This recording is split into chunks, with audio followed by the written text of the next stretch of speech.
Greetings, brothers and sisters. King Channel TV here again. Most of us have heard that the Teamsters labor union refused to back the Democrat or any presidential candidate after backing the Democrats since 1996. This is because neither candidate could provide commitments to the Teamsters' issues. But this decision did not go well with Representative Alexandria Ocasio-Cortez of New York. She lashed out at union president Sean O'Brien, expressing her dissatisfaction after the Biden administration has previously bolstered the Teamsters pension fund to the tune of roughly $36 billion. She stated, "Who do the Teamsters call when we need to make sure that Teamsters pensions are bailed out?" It was Sean O'Brien calling Democrats for help. Well, Sean O'Brien did not take her remarks very well. Let's listen. We were calling the administration to stay out of it, and I've quoted this many times that in my neighborhood that I grew up in, with you're familiar with in Boston, if two people are having a disagreement, you have nothing to do with it, you keep on walking. So that statement's inconsistent.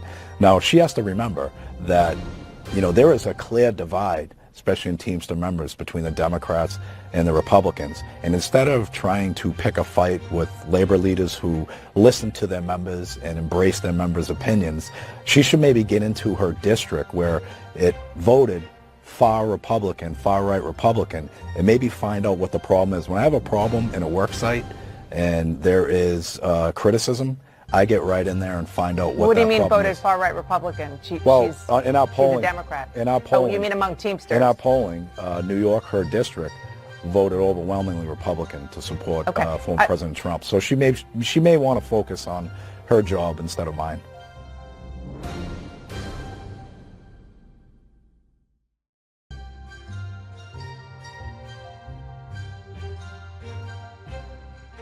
January 6 was the date the 2020 presidential election results were to be read by Vice President Pense. Many had filed court motions disputing these election results, but many filings were not heard or denied. Tensions were high on Capitol Hill as protests and violence erupted. Vice President Pense accused Trump of inciting the violence and doing nothing to stop it. Ms. Cheney, co-chair of the J6 Select Committee, had footage of J6 recorded by Alexander Pelosi on January 6, 2021, but did not release it publicly, did not archive it at the end of the 117th Congress, and did not hand it over when Republicans took the majority at the beginning of 2023. It was left with HBO. In the video footage, Speaker Nancy Pelosi stated, "I take responsibility for the security failures of the Capitol that day." Yet she and the J6 committee blamed Trump of inciting the violence and of doing nothing to prevent or stop it. The House Administration Subcommittee on Oversight, Chairman Barry Loudermilk of Georgia, obtained the J6 video footage from HBO and has made it available to the public. Let's listen to the confession of Nancy Pelosi. They thought that they had sufficient No, resources. there's not a question of how they have been. They don't know. They clearly didn't know, and I take responsibility for not having them just prepare for more. We have responsibility, Terry. We did not have any accountability for what was going on there, and we should have. This is ridiculous. You're going to ask me in the middle of the thing when they've already breached the inaugural stuff should we call the Capitol Police? I mean, the National Guard? Why weren't the National Guard there to begin with? As Nancy Pelosi was being evacuated from the Capitol on January 6, 2021, she admitted that, as Speaker of the Houses, she was responsible for the security failures and for not having the National Guard at the Capitol, stated Chairman Barry Loudermilk. Chairman Loudermilk continued, after the dust settled from the breach of the Capitol, Nancy Pelosi spent $20 million taxpayer dollars for her January 6 Select Committee to create a narrative that shifted the blame on President Trump.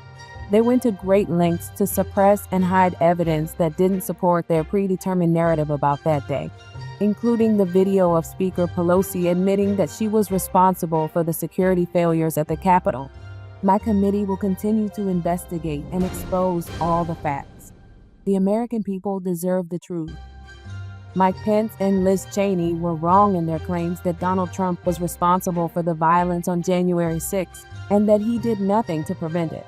On September 20, the Department of Defense, Office of Inspector General, debunked these claims and revealed that Trump gave senior Pentagon leadership directives to keep January 6 peaceful, including using the National Guard, doing the job that Nancy Pelosi had accountability and the responsibility to do.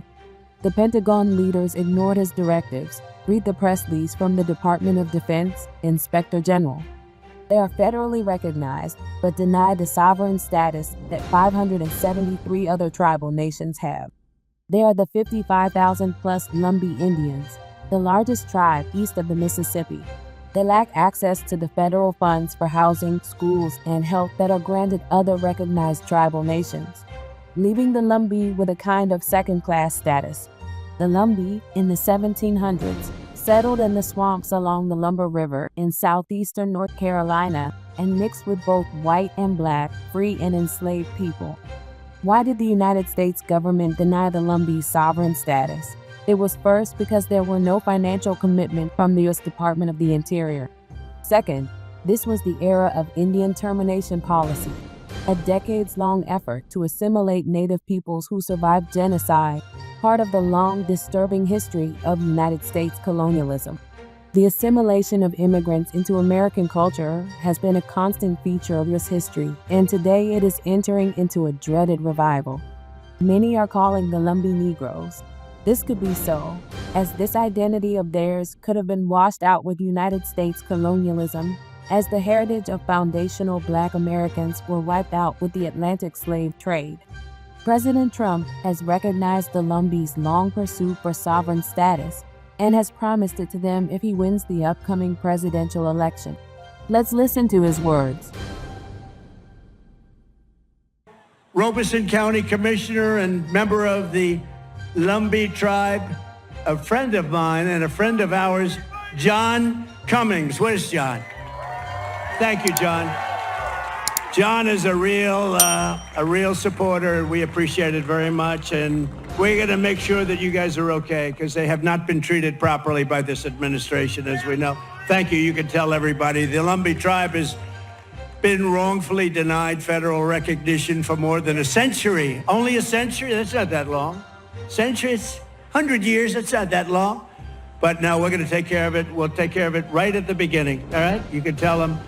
Biden and Obama promised remedy that they want to remedy the injustice, but they never did it. They broke their promise, and today I'm officially announcing that if I am elected in November, I will sign legislation granting the great Lumbee tribe the federal recognition that it deserves.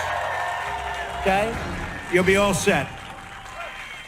Say hello to, and I got to know them, they're great, but unfortunately, we weren't in office when that happened, but they treated him very badly. Thank you very much, John. This brings our video to a close. Please like, subscribe, and click that notification bell. Peace.